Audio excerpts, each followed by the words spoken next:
What is the difference between Lean and Six Sigma? Hi, I'm Jeff Ajik, the owner of Action and founder of Continuous Improvement Central. This FAQ comes up a lot when senior leaders are trying to decide on which philosophy to focus on. So start to ask about the differences between Lean and Six Sigma, and that way they can make a better choice about which one to adopt. The challenge here is that there is something of a rivalry between Lean and Six Sigma. The two methodologies are the juggernauts of the continuous improvement world, and while they're both focused on making operations work more smoothly, they have a slightly different approach in how they do that.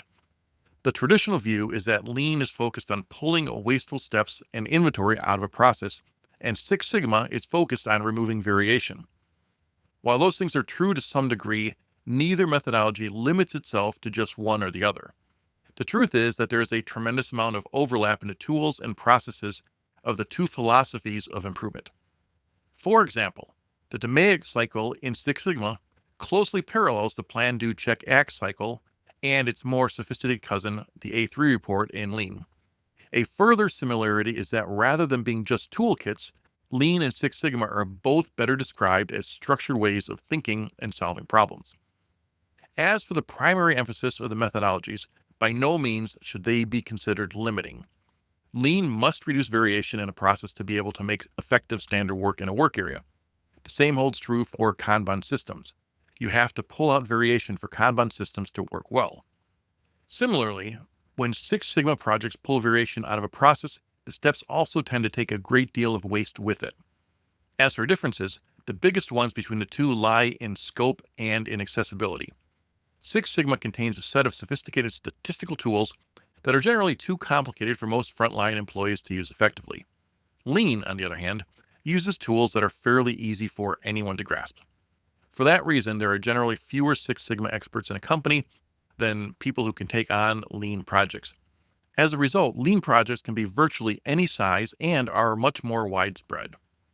Another reason that Six Sigma tends to be used for bigger projects is the greater degree of certainty that its tools provide. That helps mitigate the risk of making mistakes when the stakes are high. Lean, on the other hand, tends to promote taking action with a somewhat lower threshold of confidence. That's not to say that Lean is done by the seat of the pants. It just means that ANOVA, or analysis of variance, the Six Sigma tool, is likely to be much more accurate than a Pareto chart or a run chart and can unearth more subtle nuances of a problem. Because of the overhead on data collection, though, and the limited numbers of people who can crunch the numbers, Six Sigma tends to be reserved for bigger projects with greater potential impact. Lean, on the other hand, tends to be more commonly implemented with daily improvements and week-long Kaizen events. The bottom line, though, is that there are more similarities than differences in the approaches used by the two methodologies. And further, both have their own sets of strengths and weaknesses and applications where they're best suited.